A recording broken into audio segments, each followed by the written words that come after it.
मेरी भाभी के 3 रूप। शिवानी की मेहंदी में शिवानी की सहेलियां और घर आए रिश्तेदार शिवानी को घेरे खड़े होते हैं।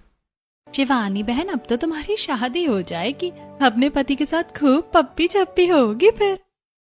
क्यों शिवानी, तू तो कहती थी कि शादी नहीं करूंगी, अपनी भाभी के साथ रहूंगी। क्या हुआ, भाभी से ज्यादा हैंडसम लड़का मिल गया ना अब तो।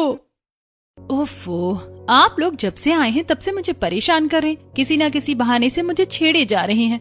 भाभी कहाँ है? भाभी क्यों रे, अपने ससुराल में भी अपनी भाभी को लेकर जाएगी क्या? तेरी शादी है तो तेरे साथ मजाक नहीं करेंगी ये लोग, तो किसके साथ करेंगी? बिल्कुल सही कह रही है, अब तो बस हम इसकी गोद भराई के लड्डू खाना चाहते हैं। ससुराल जाते ही जल्दी से हमें अपनी गोद भराई की खुशखबरी सुना देना। मेहंदी फंक्शन संभाल रही गीतांजलि अपनी नंद शिवानी के पास आती है। अरे ओफो, आप लोग क्यों मेरी प्यारी सी ननद को परेशान कर रहे हैं? गीतांजलि को देखते ही सोफे पर बैठी शिवानी किसी बच्चे की तरह गीतांजलि की कमर को पकड़ गीतांजलि से चिपक जाती है। ये देखो, इस पगली को अपने पति को गले लगाने की उम्र में अपनी भाभी को गले लगा रही है। देखो ना कैसे बच्ची की तरह अपनी भाभी की कमर पकड़कर बैठी हुई है, जैसे भाभी इसकी माँ हो। सही कह रहे हैं आप, मैं अपनी प्यारी नंद की माँ जैसी भी हूँ, उनकी दोस्त भी हूँ, उनकी बहन भी हूँ। अब कोई भी मेरी नंद का मजाक नहीं उड़ाएगा। भाभी देखो ना, ये लोग हल्दी फंक्शन से मेरा मजाक उड़ा रहे हैं, और ये शनाया तो जब से मेरी शादी तय हुई है तब से मेरा मजाक उड़ा रही है। इन लोगों की अच्छी से डांट लगाओ। आई बड़ी भाभी भगत। अरे ये दोनों भाभी और नंद की जोड़ी पानी और मछली की तरह है, दोनों एक दूसरे के बिना रह नहीं सकती हैं। ठीक है, अब कोई भी मेरी नंद के आसपास नहीं भटकेगा। इनकी मेहंदी है, जाइए आप लोग मेहंदी लगवाइए। अपनी नंद को मैं अपने हाथों से मेहंदी लगाऊंगी। इतना कहकर गीतांजलि शिवानी के हाथों में मेहंदी लगाने लगती है। ऐसी रस्में बीतती हैं और आज का दिन बीतता है। अगले दिन शिवानी अपने कमरे में दुल्हन के जोड़े में तैयार मेकअप आर्टिस्ट से मेकअप करवा रही होती है। गीतांजलि भी शिवानी के साथ बैठी होती है। मैम, आप अपने फेस को थोड़ा रिलैक्स कीजिए, ऐसे में आपका मेकअप नहीं कर पाऊंगी। क्या हुआ नंद जी, आप इतना परेशान क्यों लग रही हैं? भाभी, मुझे बहुत घबराहट हो रही है। मेरी शादी है और मैं अपने पति के बारे में कुछ जानती भी नहीं हूँ, उन्हें सही से देखा भी नहीं है। ये तो बड़ों का फैसला है, देखा तो मैंने भी नहीं है, और सामने से फोटो मांगकर आपको दिखा भी नहीं सकती, वरना खराब लगेगा। भाभी, मेरी पहली शादी है, मुझे बहुत घबराहट हो रही है, कहीं कुछ गड़बड़ ना हो जाए। घबराइए मत नंद जी, पहले पहले शादी में ऐसा होता है। मैं भी जब पहली बार शादी की थी तब बहुत घबरा रही थी, फिर 10वीं शादी जब आपके भैया की थी तब मेरी घबराहट खत्म हुई। क्या भाभी, 10वीं शादी की है आपने? आपने कभी बताया नहीं। अरे नंद जी, सबकी पहली बार ही शादी होती है, आप घबरा रही थी इसलिए मैंने मजाक किया। अब मुस्कुराइए और अच्छे से अपना मेकअप करवाइए। हमारे जमाई जी बस आपको देखते रह जाए, इतनी सुंदर लगनी चाहिए आप। गीतांजलि की बातों से शिवानी की घबराहट खत्म होती है और शिवानी अच्छे से अपना मेकअप करवाती है।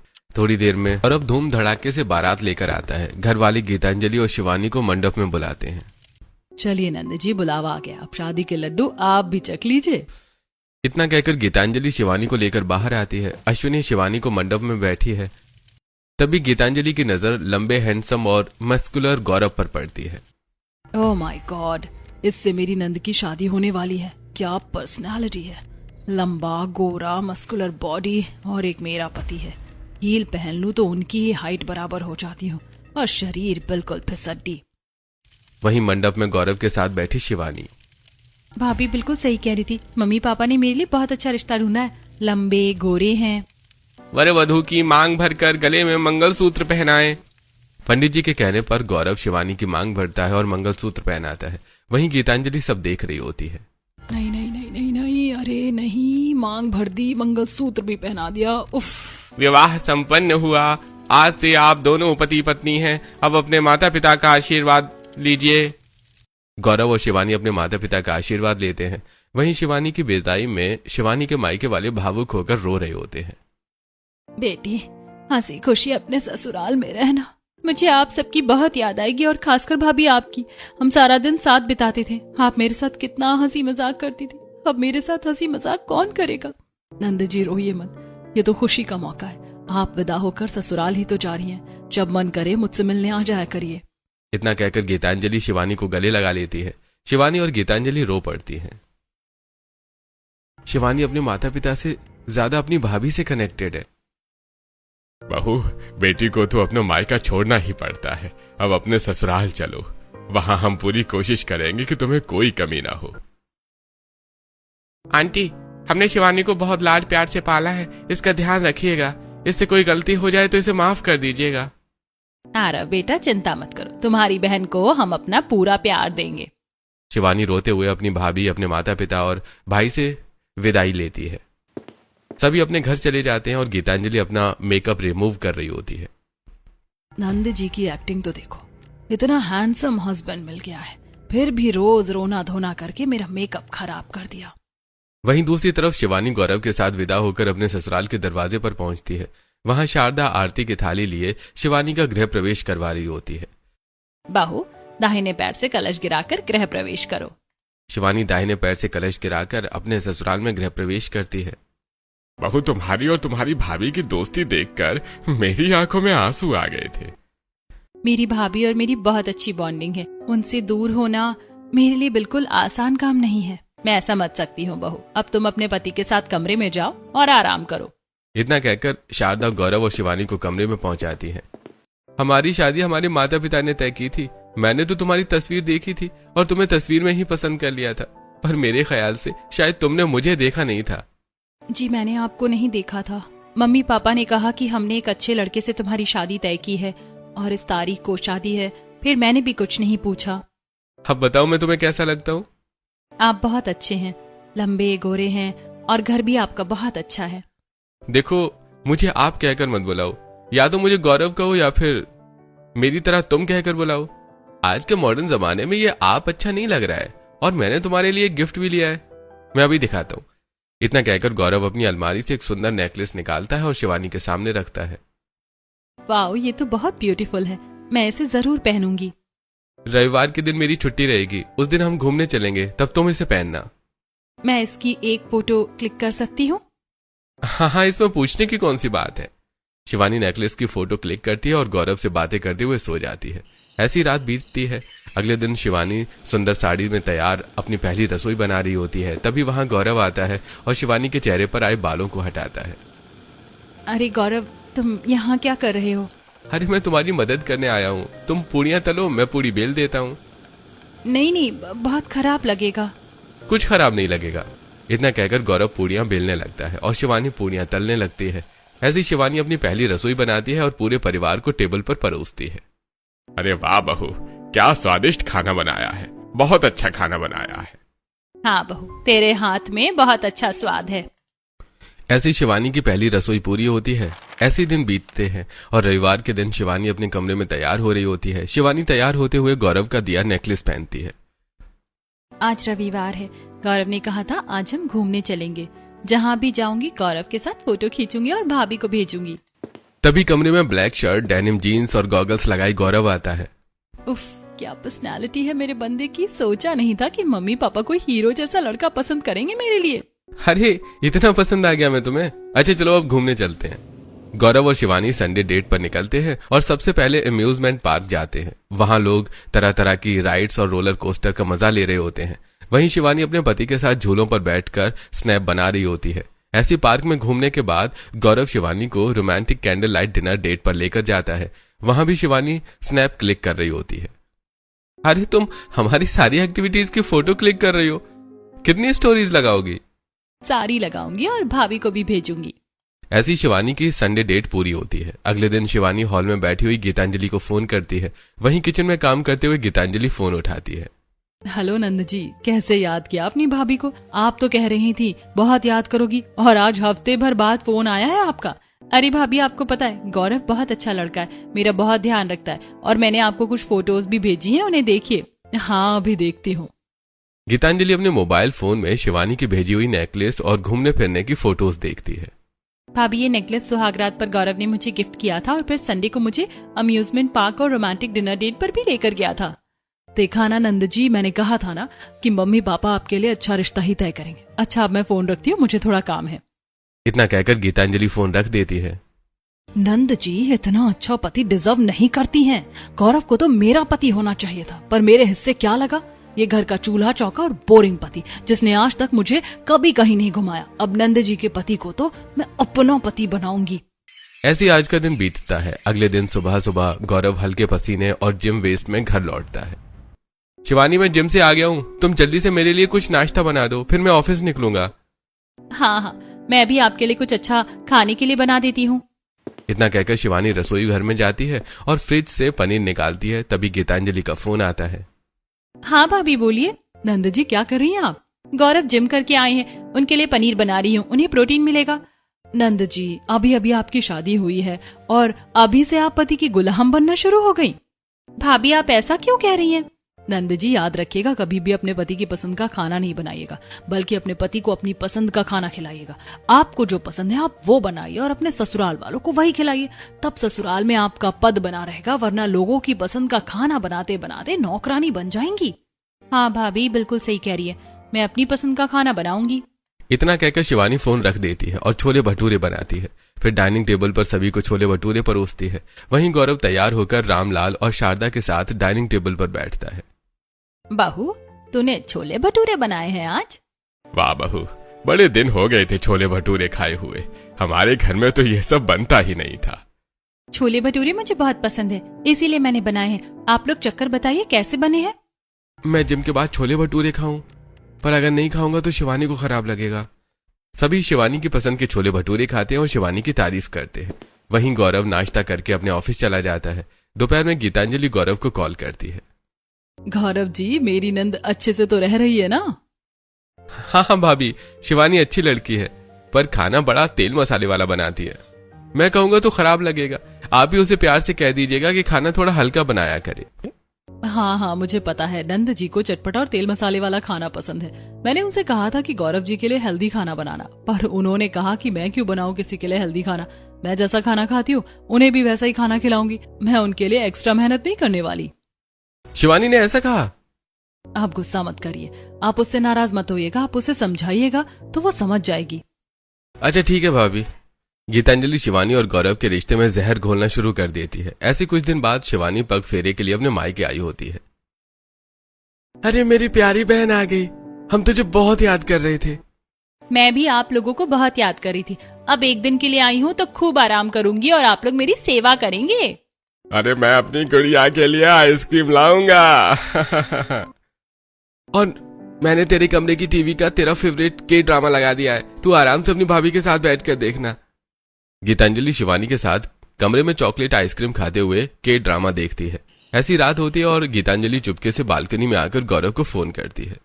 ओहो नंद जी यहाँ आई है, यही सही मौका है गौरव से बात करने का। पर रात के 2 बजे इसका फोन बिजी क्यों बता रहा है? अरे मेरी नंद ही बात कर रही होगी, अभी बताती हूँ। गीतांजलि गुस्से में शिवानी के कमरे में आती है, जहां शिवानी गौरव से बात कर रही होती है। गीतांजलि शिवानी का फोन लेकर कॉल कट कर देती है। भाभी आपने फोन क्यों कट कर दिया? और कोई काम नहीं है क्या? रात के 2 बजे गुटरगू कर रही है। भाभी आप मुझे डांट क्यों रही हैं? अरे वो मैं इसलिए कह रही थी कि ऐसे चेप नहीं हुआ जाता अपने पति से, वरना वो भाव नहीं देंगे आपको। जब तक वो सामने से फोन ना करें आप फोन मत किया करिए, और इतनी बात भी मत किया करिए फोन पर, समझी? भाभी आप सही कह रही हैं, वैसे भी वो बहुत हैंडसम है, ज्यादा भाव दूंगी तो सर पर चढ़ जाएंगे। गीतांजलि एक नई बात शिवानी के दिमाग में भर देती है। अगले दिन शिवानी अपने ससुराल लौट जाती है और दोपहर के वक्त गीतांजलि किचन में टिफिन पैक कर रही होती है।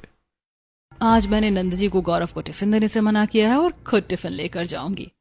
मम्मी जी पापा जी मैं आरव को लंच देकर आती हूँ।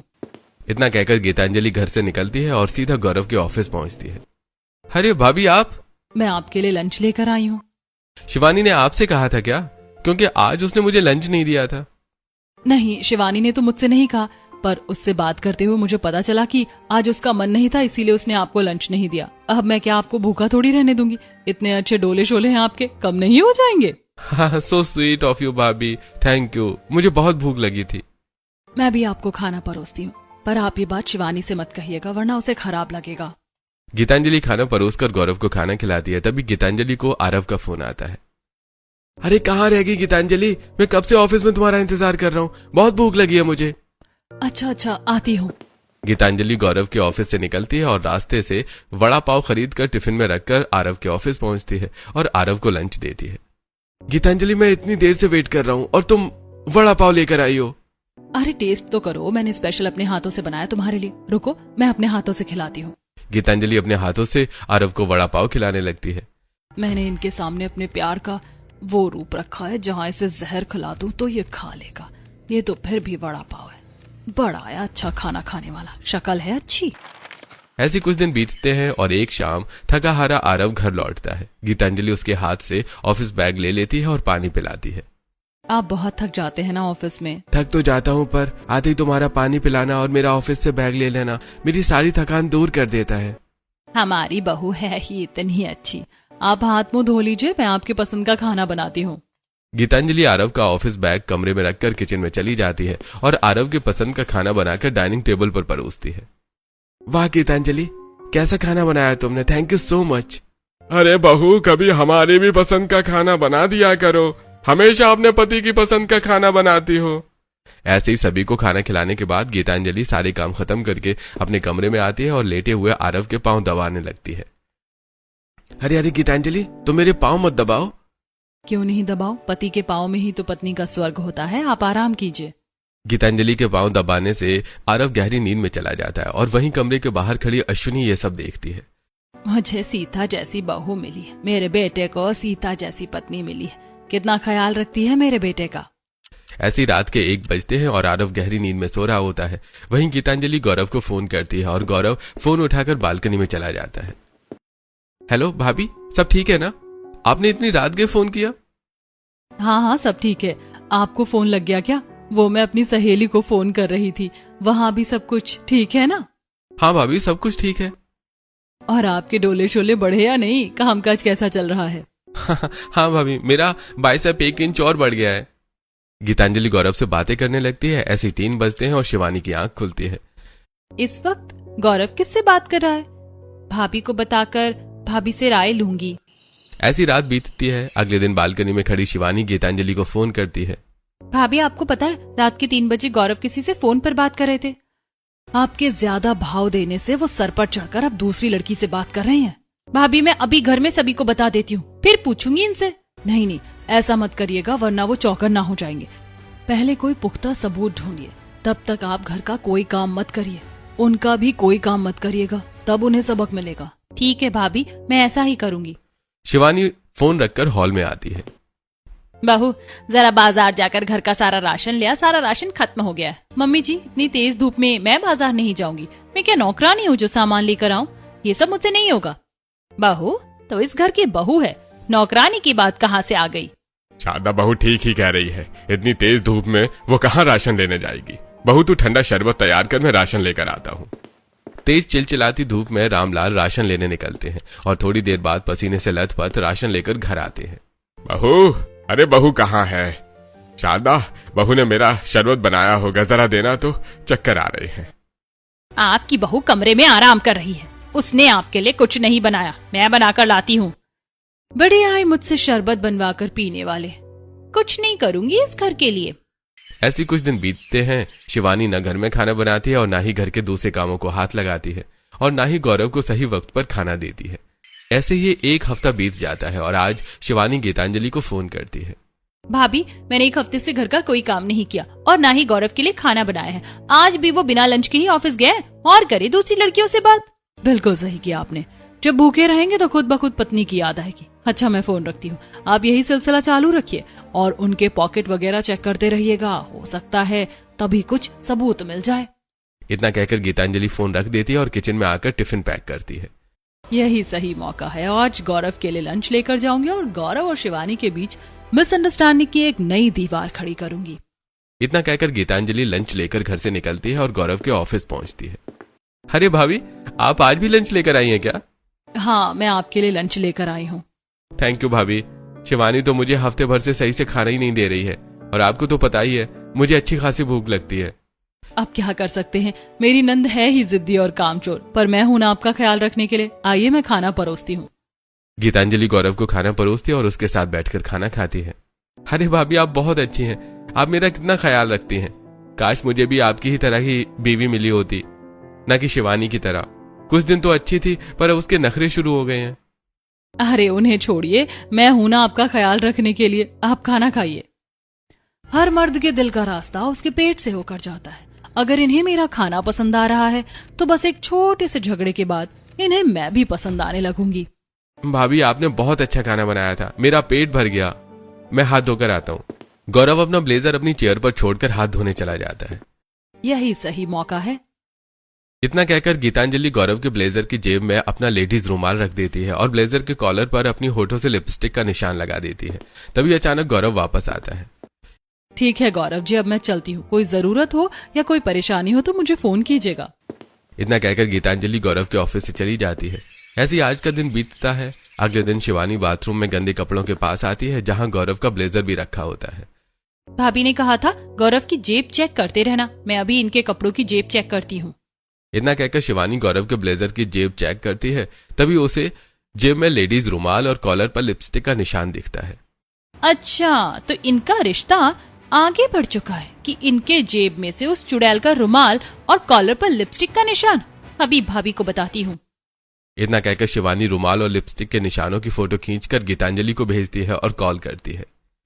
देखा भाभी, अब मेरे पास सबूत भी हैं। ये मुझे धोखा दे रहे हैं। मुझे यकीन नहीं हो रहा कि गौरव ऐसा भी कर सकते हैं। ये तो उन्होंने बहुत गलत किया आपके साथ। भाभी, अब मैं उन्हें छोड़ूंगी नहीं। उन्हें अभी उनका पर्दाफाश करके घर लौटती हूँ। ऐसे ही शाम होती है। गौरव घर आता है और घर आते ही शिवानी आगे बढ़कर गौरव को एक थप्पड़ लगा देती है। शिवानी, तुमने मुझ पर हाथ उठाया। बाहू, क्या बदतमीजी है ये। कोई औरत अपने पति पर हाथ उठाती है भला?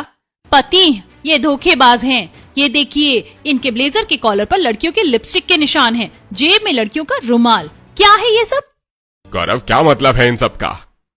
मुझे नहीं पता ये रुमाल मेरी जेब में कहां से आया और ये लिपस्टिक के निशान मुझे नहीं पता ये सब कहां से आए। हाँ, अब मगरमच्छ की तरह आंसू बहाइए, बंदर की तरह गोल गोल बातें मत करिए। मैंने अपनी आंखों से देखा है रात रात भर आपको दूसरी लड़कियों से बात करते हुए। अब नहीं रहना मुझे ऐसे धोखेबाज आदमी के साथ। नहीं नहीं बहू, ऐसा मत कर। जरूर कुछ गलतफहमी हुई है। कौन सी गलतफहमी मम्मी जी? आपको शर्म नहीं आ रही है? इतने सारे सबूत सामने होने के बाद भी आप अपने बेटे का साथ दे रही हैं। गौरव, तूने ये बहुत गलत किया। तुझे ये नहीं करना चाहिए था। गौरव घर वालों को समझाने लगता है। वहीं शिवानी कमरे में जाती है और अपना लगेज लेकर नीचे आती है। इतना कहकर शिवानी अपने ससुराल से निकलती है और मायके आकर सारी कहानी अपने घर वालों को बताती है। मैंने कभी नहीं सोचा था कि शादी के शुरुआती दिनों में इतना प्यार करने वाला गौरव मेरे साथ ऐसा करेगा। गौरव ने मेरा दिल तोड़ दिया है। गौरव ने मेरे साथ विश्वासघात किया है। उसकी इतनी हिम्मत! मैं अभी उसे सबक सिखाता हूँ। अरे नहीं बेटा, ऐसे बात बिगड़ जाएगी। नंद जी, आप रोइए मत, सब कुछ ठीक हो जाएगा। और आप लोग शांत रहिए, मैं गौरव जी से बात करूंगी। वो लड़की का चक्कर छोड़ देंगे। 2 दिनों बाद गौरव और शिवानी के बीच सब कुछ क्लियर कराने के लिए गीतांजलि गौरव को एक कैफे में बुलाती है। मैंने आज गौरव को बुलाया है और जा रही हूँ उनसे बात करने। उन्हें समझाने की पूरी कोशिश करूंगी। बहुत ज्यादा गिड़गिड़ाना मत। अगर वो माफी मांगता है तो ठीक है, वरना छोड़ देना। गीतांजलि घर से निकलती है और एक शॉपिंग मॉल में जाकर चेंजिंग रूम में चली जाती है। थोड़ी देर बाद गीतांजलि रेड कलर की सुंदर मॉडर्न ड्रेस पहनकर बाहर आती है। नंद जी बता रही थी कि गौरव को रेड कलर बहुत पसंद है और आज मैं ये रेड कलर की ड्रेस पहनकर गौरव को प्रपोज कर दूंगी। गीतांजलि मॉल के कैफे में आती है और गौरव के साथ बैठती है। भाभी, आज आप मॉडर्न ड्रेस पहनकर आई हैं? हाँ, मैं कभी कभी मॉडर्न ड्रेस भी पहन लेती हूँ। और ये देखिए, मैंने आपकी फेवरेट रेड कलर की ड्रेस पहनी है। आपको रेड कलर पसंद है ना? हाँ भाभी, मुझे रेड कलर बहुत पसंद है। तो फिर बताइए ना, मैं कैसी लग रही हूँ इस रेड ड्रेस में? अच्छी लग रही हूँ ना? अरे भाभी, आप बहुत प्रिटी लग रही हैं, बहुत ब्यूटीफुल लग रही हैं। आप भी मुझे बहुत अच्छे लग रहे हैं। काश मेरे पति भी आपके जैसे होते। हाँ भाभी, काश आप जैसी मेरी भी बीवी होती। गीतांजलि धीरे से हाथ आगे बढ़ाकर गौरव का हाथ पकड़ती है। गौरव, सच बताऊं तो मैं तुम्हें बहुत पसंद करती हूँ। तुम मुझे बहुत अच्छे लगते हो। भाभी, आप भी मुझे बहुत अच्छी लगती हैं। काश मेरी शादी आपके साथ हुई होती ना कि उस शिवानी के साथ। मेरी बात मानने कोई तैयार ही नहीं है कि मैं उसे धोखा नहीं दे रहा हूँ। मुझे पता है आप नंद जी को धोखा नहीं दे रहे हैं। वो आपके ब्लेजर में रुमाल और लिपस्टिक के निशान उन्होंने खुद बनाए हैं। पर क्यों भाभी? और आपको कैसे पता? क्योंकि उनकी शादी उनकी मर्जी के बिना हुई है और वो किसी दूसरे लड़के को पसंद करती हैं। कल रात ही मैंने उन्हें बात करते हुए सुना है कि वो बहुत जल्द आपसे डिवोर्स भी ले लेंगी। अगर ऐसी बात है तो मैं भी नहीं रहूंगा ऐसी लड़की के साथ। भाभी, उसे डिवोर्स देकर मैं आपसे शादी करूंगा। शादी तो मैं भी आपसे करना चाहती हूँ। I love you. हाँ, आई लव यू टू भाभी। बहुत जल्द उसे डिवोर्स देकर मैं आपसे शादी करूंगा। गीतांजलि के बहकावे में आकर गौरव गीतांजलि को प्रपोज कर देता है। वहीं गीतांजलि कपड़े बदलकर दोबारा अपने घर आती है। भाभी, गौरव ने क्या कहा? वो लड़की का चक्कर छोड़ देगा ना? अगर अभी मैंने कह दिया कि वो डिवोर्स देना चाहते हैं तो ये खुद बात करने लगेंगे। पहले डिवोर्स पेपर तैयार होने देती हूँ, फिर सीधे साइन करवाऊंगी। हाँ, मैंने उन्हें समझाया है, वो समझ जाएंगे, आप टेंशन मत लीजिए। इतना कहकर गीतांजलि अपने कमरे में चली जाती है और अब गीतांजलि रोज गौरव से फोन पर बातें करने लगती है और दोपहर में उसके लिए खाना लेकर जाती है। ऐसे ही एक दिन शिवानी गीतांजलि को घर से खाना लेकर निकलते हुए देखती है। ये भाभी रोज रोज लंच किसके लिए लेकर जाती हैं, वो भी इतना हेल्दी। गीतांजलि लंच लेकर ऑफिस कैंटीन में गौरव से मिलती है और उसे अपने हाथों से पनीर के पराठे खिला रही होती है। पनीर में बहुत प्रोटीन होता है ना, इसीलिए खास मैंने तुम्हारे लिए पनीर के पराठे बनाए हैं। अरे तुम मेरा बहुत ध्यान रखती हो, मैं बहुत जल्दी तुमसे शादी करूंगा। गौरव को खाना खिलाकर गीतांजलि घर आ जाती है। ऐसे कुछ दिन बीतते हैं और रात के 3 बजे गीतांजलि गौरव से फोन पर बातें कर रही होती है। मैंने वकील को डिवोर्स पेपर तैयार करने के लिए कह दिया है। डिवोर्स पेपर आते ही मैं आरव को डिवोर्स देकर तुमसे शादी कर लूंगी और फिर तुम भी नंद जी को डिवोर्स दे देना। तभी आरव की नींद खुलती है। गीतांजलि, इतनी रात को किससे बात कर रही हो? कौन है? तुमसे मतलब मैं किसी से भी बात करूं? ये क्या माजरा है? गीतांजलि मुझसे ऐसे क्यों बात कर रही है? ऐसे कुछ दिन बीतते हैं और एक दिन दोपहर में गीतांजलि बिखरे बाल और गालों पर थप्पड़ के निशान के साथ रोते हुए अपने कमरे से बाहर निकलती है। पूरा परिवार इकट्ठा हो जाता है। अरे बचाओ, कोई मुझे बचाओ। अरे क्या हो गया बहू, तुझे किसने मारा है? यार अब मुझे थप्पड़ पर थप्पड़ मारे जा रही है। ये क्या कह रही हो गीतांजलि? मैं तो अभी बाथरूम से बाहर निकला हूँ। मैं तो तुम्हारी आवाज सुनकर बाथरूम से बाहर निकला। ये झूठ कह रहे, ये किसी लड़की से बात कर रहे थे और मैंने इन्हें रंगे हाथ पकड़ लिया तो ये मुझे मारने लगे। आरव, तेरी इतनी हिम्मत, तू भी उस गौरव की तरह अपनी पत्नी को धोखा दे रहा है। अरे नहीं नहीं, ये झूठ कह रही है। गीतांजलि झूठ बोल रही है। माफ कीजिएगा पापा जी, माँ जी, अब मैं यहाँ नहीं रह सकती। मेरा पति ही अपना नहीं रहा और आपको पता है इन्होंने डिवोर्स पेपर भी बनवा लिए हैं। इतना कहकर गीतांजलि कमरे से खुद के बनवाए डिवोर्स पेपर लेकर आती है और उस पर साइन करती है। लीजिए ये डिवोर्स पेपर, इसीलिए आपने बनवाए थे ना, ताकि आप मुझे छोड़ सके। मैंने साइन कर दिया है इस पर। गीतांजलि रोते हुए अपने ससुराल से निकल जाती है और अपनी वेशभूषा ठीक करके गौरव के घर आती है।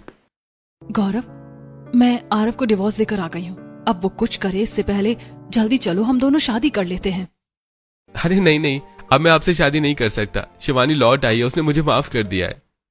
क्या बकवास कर रहे हो? ऐसा कैसे हो सकता है? तभी गीतांजलि और गौरव का पूरा परिवार ताली बजाते हुए हॉल में आता है। आप लोग ताली क्यों बजा रहे हैं और आप सब यहाँ कैसे हैं? एक भाभी होकर नंद के रिश्ते में दरार डाल रही थी और तुम्हें लगा हमें पता नहीं चलेगा? मेरी भाभी के 3 रूप हैं, ये मुझे नहीं पता था, वो भी इतने गंदे। आज मुझे शर्म आ रही है आपको भाभी कहते हुए। इतना कहकर शिवानी अपने फोन को टीवी से कनेक्ट करती है और वीडियो प्ले करती है। गीतांजलि अपनी चारों उंगलियों में लिपस्टिक लगाकर अपने कमरे में खुद को थप्पड़ मारने लगती है। मैं खुद के हाथों से अपने गालों पर थप्पड़ मारने के निशान बनाऊंगी और आरव को बदनाम करके डिवोर्स ले लूंगी।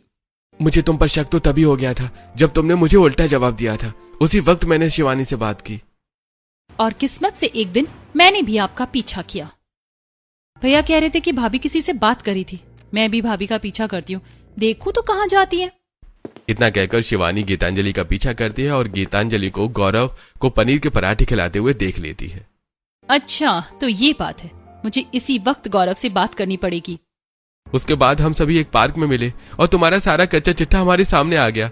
हम तो बस इंतजार कर रहे थे कि तुम खुद के पेट पर कुल्हाड़ी मारो, उसके बाद हम तुम्हें सबक सिखाते हैं। मैंने डिवोर्स पेपर साइन कर दिए हैं, अब तुम्हें घर आने की जरूरत नहीं है।